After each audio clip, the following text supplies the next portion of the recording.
I'm in Glenrothes and I'm trying to get out of the place. It's a big sprawling modern town which is very hard to find your way around in. In fact, I had to use my compass to figure out which way to go. That's how bad it is. Anyway, I'm going to fill you in with the details later of what's going to be happening today. Assuming I can get out of here, I'll see you shortly.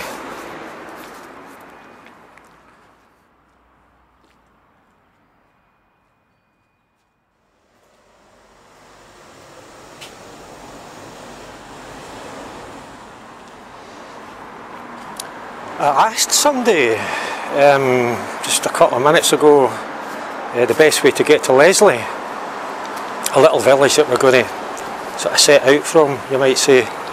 And as I say, I'll fill you in with all the details later. But it's just a young woman, and she said, oh, it's too far to walk. I mean, it's roughly about 2 miles from the bus station, which is where I started there. 2 miles, I mean, it's not a long walk. You have to wonder what's wrong with these people.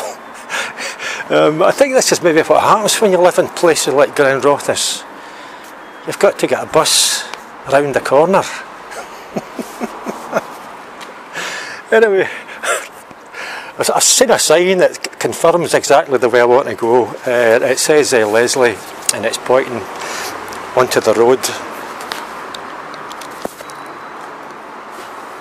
I think it's the A911 or something like that. It is the A911. So you can't beat a big sign. Sometimes it's good to ask folk, but you know, take it with a pinch of salt, whatever they say. Too far to walk.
Well, we've managed to escape from Glenrothes.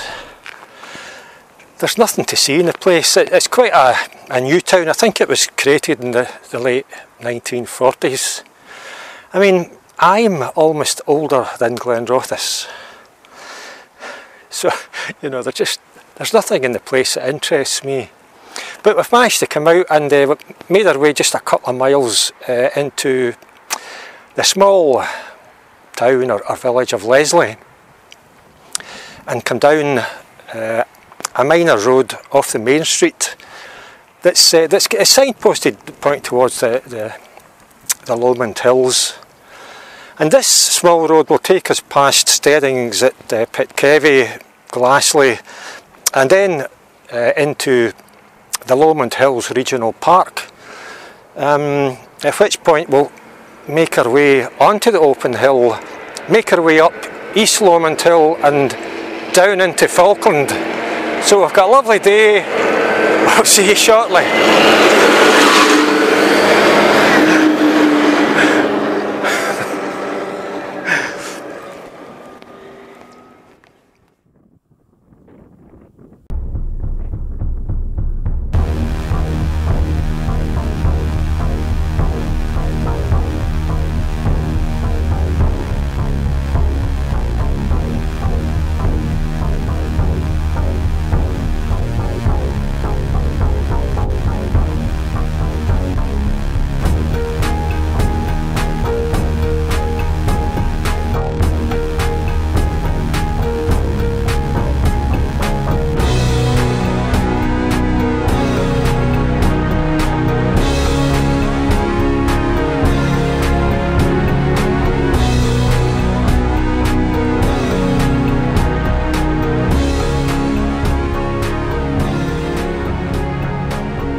Well, it's at this point that we just leave that little road that we come up there. Lovely views back way towards the Firth of Forth. And then we're now on the open hill and heading towards East Lomond Hill. On Ordnance Survey maps, the top of East Lomond Hill has a small viewpoint symbol. I mean, I'm inclined to think it's quite unusual because you can generally get a view from the top of most hills, unless they're not very good at being hills.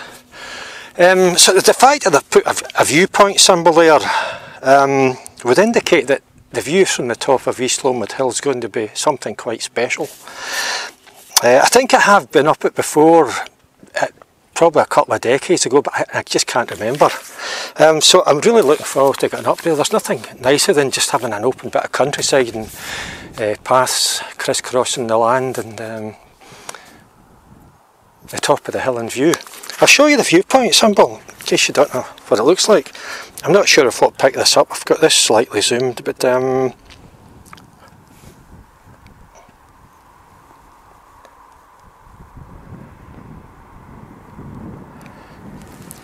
whether that was in focus or not, take my word for it, it's a viewpoint symbol.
Rule 1 when in the countryside: if you sit down, just make sure you're not sitting in a sheep's latrine.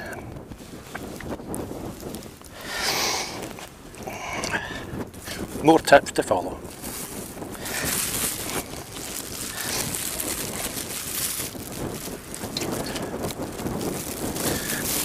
This is the top of East Lomond Hill.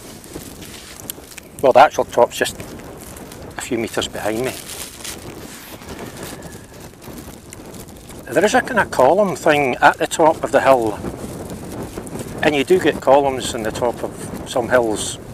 They're usually trig points put there to record an exact height above sea level.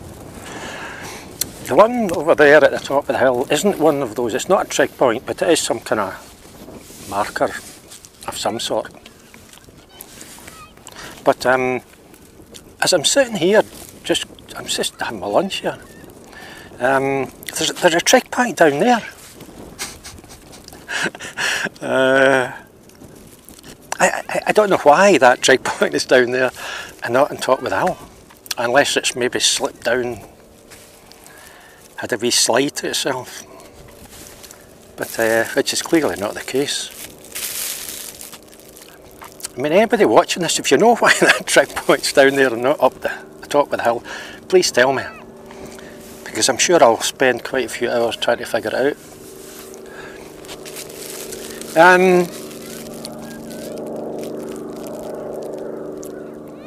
As I mentioned earlier, Ordnance Survey on their maps, it's the Land Ranger map that I use.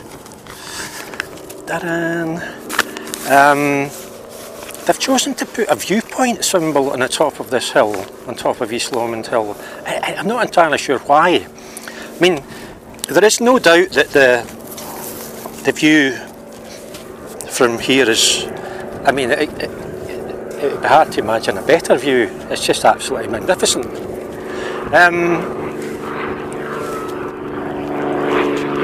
But I can think of other small hills, not even what you might term mountains, just small round, pointy hills that have a viewpoint that seems just as cracking as this, but they don't have a viewpoint symbol on top of them on the Ordnance Survey map. I'm thinking in particular about Demayet in the Ochil Hills, excuse me, Ben Ann and the Trossachs and hills like that, where the view is just absolutely beautiful. But and perhaps Ordnance Survey have decided that this is a really good view, better than anything else, and so they've chosen to put the viewpoint symbol. I don't fully understand it, to be honest, because if you're on top of a hill you're going to get a view. But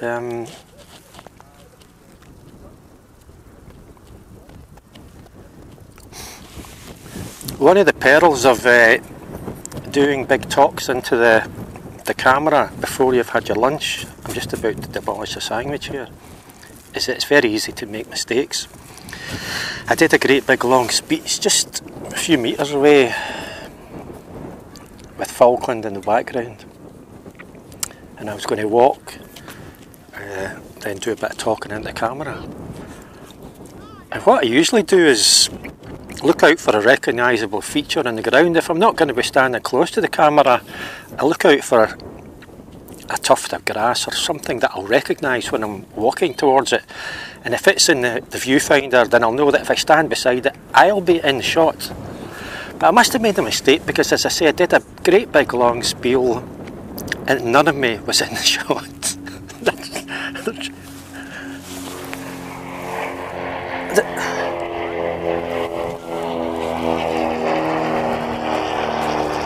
There must be an airfield nearby. It's an awful lot of aeroplanes. Yeah, so lesson learned, I think, you know. But it's just as well I checked, which is why I'm recording this bit just now, to make up for that blunder.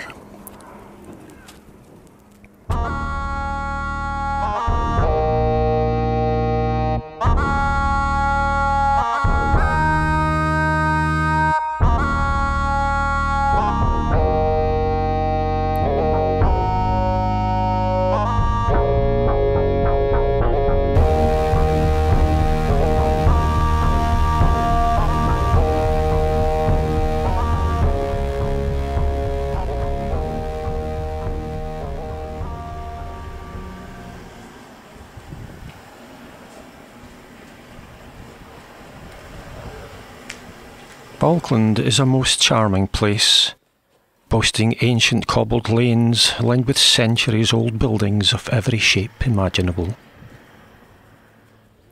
Like many places in Scotland, it was once home to industrial concerns like the manufacture of linen and linoleum and even paper bags. But all that industry has gone, and it is the royal palace that pulls in visitors and helps keep the village's finances ticking over. In the winding streets and lanes around the Bruce Fountain, there is a good selection of antique shops and quaint old inns through whose doors can often be heard the sounds of traditional Scottish music. But it is to the palace that we must now go to finish today's walk.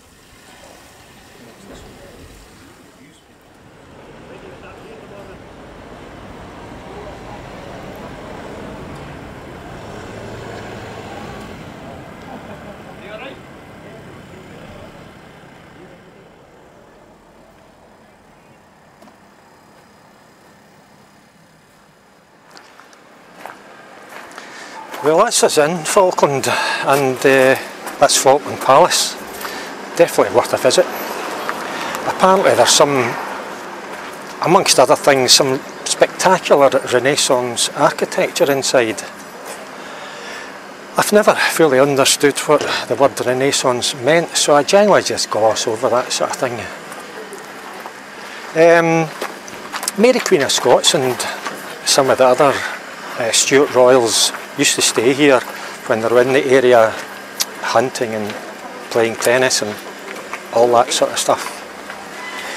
In 1715, just after the Battle of Sheriff-Muir, Rob Roy MacGregor also stayed here. And in my old Blue Guide to Scotland, it says that while he lived here in the palace, he levied contributions on the town. I'm not entirely sure what that means, other than that he got money by some means or other. But I'm tempted to give it a little try myself, maybe chat a few doors and see if there's any contributions still available. Anyway, I'm Eddie Burns. That was a walk between Glenrothes, via Leslie and East Lomond Hill to Falkland. I hope you enjoyed it. I'll see you again.